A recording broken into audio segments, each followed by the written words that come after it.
Cirebon. Di sini saya akan memaparkan laporan orientasi P3K pengenalan nilai dan etika instansi pemerintahan Kabupaten Cirebon angkatan pertama.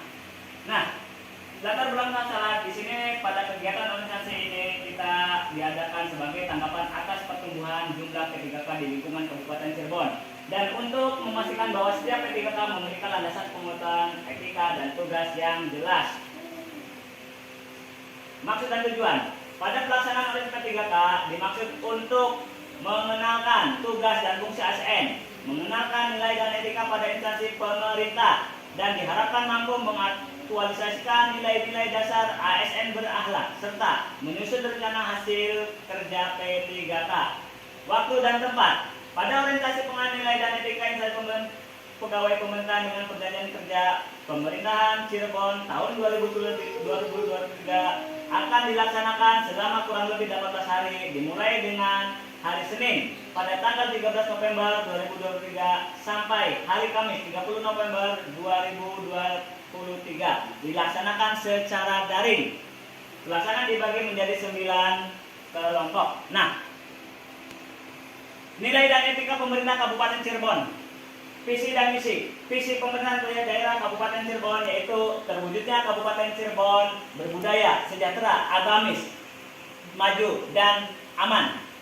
Sedangkan misi pemerintahan daerah Kabupaten Cirebon mewujudkan masyarakat yang menjunjung tinggi dan melestarikan nilai-nilai budaya, tradisi, adat istiadat, meningkatnya kualitas hidup masyarakat melalui pemenuhan kebutuhan dasar masyarakat, peningkatan kualitas pendidikan dan pelatihan kesehatan dan ekonomi, meningkatnya kualitas hidup masyarakat Kabupaten Cirebon yang senantiasa menerapkan nilai-nilai agama, budi pekerti, santun, dan beretika, meningkatnya produktivitas masyarakat untuk lebih maju dan unggul, sehingga menambah daya saing di pasar internasional, nasional, dan regional yang didukung oleh peningkatan kapasitas aparatur pemerintah daerah, memelihara keamanan ketertiban umum untuk mewujudkan kondusivitas daerah guna mendukung terciptanya stabilitas nasional.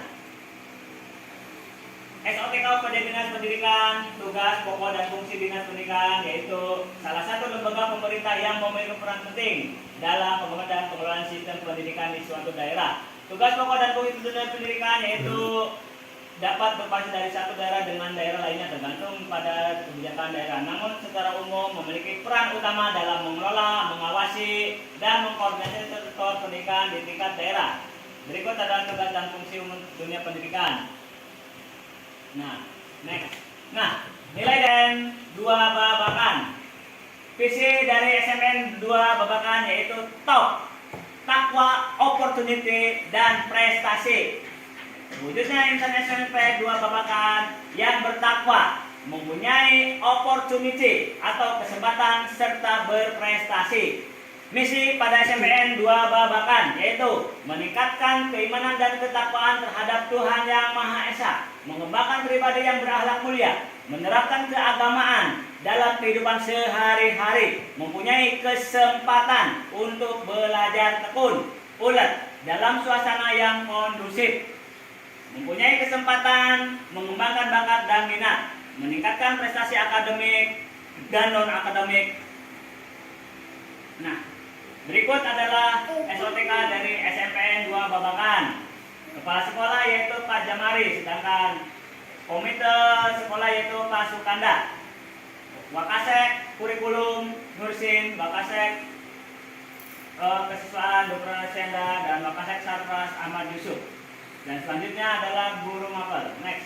Nah, latar belakang dari tupoksi guru P3K yaitu guru bertugas mengelola pembelajaran. Guru bertanggung jawab kepada kepala sekolah dan mempunyai tugas melaksanakan tugas belajar mengajar secara efektif dan efisien. Guru bertugas untuk menyusun program pembelajaran pendidikan siswa untuk mencapai target kurikulum yang sudah ditentukan. Pembinaan terhadap siswa, pengelolaan kelas. Nah, tupoksi dari guru BK yaitu merencanakan pelayanan bimbingan konseling, melaksanakan pelayanan bimbingan dan konseling, evaluasi pelaksanaan program bimbingan dan konseling, melakukan perbaikan tindak lanjut dan mendapatkan hasil evaluasi.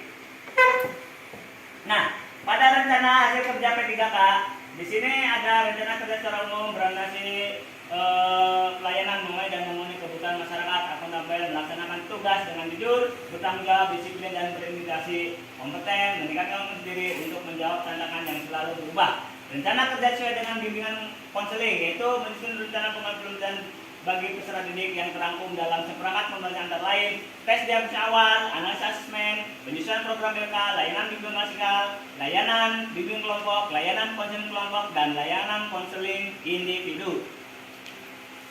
Nah, rencana aksi perubahan sebagai guru bimbingan dan konseling di SMPN 2 Babakan.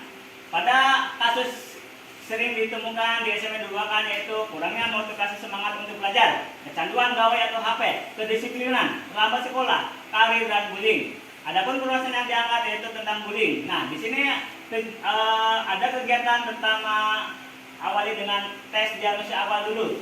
Nah, tujuan kinerjanya yaitu bertujuan untuk mengetahui hasil asesmen awal peserta didik. Indikator pencapaian yaitu peserta didik dapat mengetahui minat, bakat, dan gaya belajar. Waktu pelaksanaan Juni sampai Juli 2007. Analisis asesmen bertujuan untuk mengetahui kebutuhan peserta didik. Indikator pencapaian, guru BK dapat menyusun program BK. Waktu pelaksanaan Juni sampai Juli 2003 sampai 2007. Selanjutnya, penyusunan program BK. Nah, pada penyusunan program BK tujuannya yaitu agar pelayanan BK dapat terstruktur dengan baik. Indikator pencapaian yaitu agar peserta didik dapat mendapatkan layanan BK sesuai dengan kebutuhannya masing-masing. Waktu pelaksanaan Juli 2003 sampai Juli 2027. Selanjutnya, layanan bimbingan klasikal yaitu tujuan kinerjanya agar dapat mengoptimalkan pengembangan diri peserta didik. Indikator pencapaiannya, maka peserta didik mengaktualisasikan diri, mengembangkan diri melalui layanan bimbingan klasikal. Waktu pelaksanaan Juli 2003 sampai Mei 2027. Selanjutnya, ada layanan bimbingan kelompok, yaitu bertujuan untuk mengoptimalkan tindak lanjut dari layanan sebelumnya, yaitu layanan bimbingan klasikal. Indikator pencapaian yaitu peserta didik mendapatkan layanan lanjutan dari layanan bimbingan klasikal yaitu yang bersifat kelompok sebagai hasil dari tindak lanjut pemberian layanan bimbingan klasikal. Waktu pelaksanaan Juli 2003 sampai Mei 2007. Selanjutnya, ada layanan konseling kelompok, merupakan hasil dari tindak lanjut layanan bimbingan kelompok. Indikator pencapaian, peserta didik akan mendapatkan layanan konseling kelompok dari tindak lanjut layanan sebelumnya, yaitu bimbingan kelompok. Waktu pelaksanaan Juli 2003 sampai dengan Mei 2027. Selanjutnya, ada layanan konseling individu, merupakan hasil dari tindak lanjut layanan sebelumnya, yaitu layanan konseling kelompok. Indikator pencapaian, maka peserta didik mendapat layanan konseling individu dari tindak lanjut layanan sebelumnya, yaitu konseling kelompok. Waktu pelaksanaan Juli 2003 sampai Juli 2007. Selanjutnya ada layanan minat dan karir, bertujuan untuk mengarahkan peserta didik yang minatan dan karir kejelaskan. Selanjutnya peserta didik dapat memahami dan mengetahui peminatan untuk melanjutkan studi dan karir sesuai dengan bakat dan minatnya. Waktu pelaksanaan Juli 2003 Mei sampai Juli 2007 sampai Mei 2020. Selanjutnya, kolaborasi atau bersama dengan instansi lain. Dapat bersama dengan instansi lain yang menjunjung dalam kegiatan BK. Waktu pelaksanaan Juli 2003 sampai dengan Mei 2020. Nah, konflik kasus tujuan untuk memberikan keterangan, kemudahan dan komitmen bagi terselesaikannya permasalahan peserta didik atau pembeli. Indikator pencapaian, permasalahan peserta didik dapat terentaskan waktu pelaksanaan kondisional. Selanjutnya, ada alih tangan kasus. Nah, tujuan untuk mengentaskan permasalahan peserta didik ke pihak yang berkompeten secara tuntas dan optimal. Indikator pencapaian, peserta didik dialih tangankan kepada pihak lain yang berkompeten ya, sesuai dengan permasalahan peserta didik yang dialaminya. Waktu pelaksanaan kondisional. Nah, demikian tadi rencana aksi perubahan yang saya akan laksanakan. Selanjutnya yaitu kesimpulan. Pada kesimpulan ini, orientasi pengenalan nilai dan nilai pemerintah bagi P3K di lingkungan Kabupaten Cirebon kami buat agar bisa meningkatkan koordinasi dan kerjasama di instansi masing-masing agar tercapai secara optimal. Banyak pelajaran dari arahan serta motivasi yang kami dapatkan setelah mengikuti kegiatan koordinasi ini.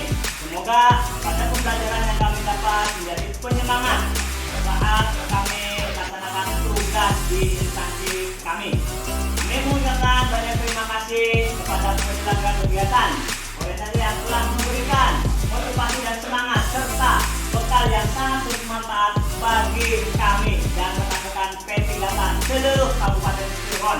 Semoga dengan diadakannya kegiatan orientasi ini kami dan rekan-rekan seluruh P3K mampu berkontribusi dalam perubahan baru terhadap kemajuan di bidang pendidikan khususnya di Kabupaten Cirebon. Nah, demikian hasil pengembangan yang kami sampaikan. Kurang lebihnya saya mohon maaf. Wabillahi taufiq wal hidayah. Wassalamualaikum warahmatullahi wabarakatuh.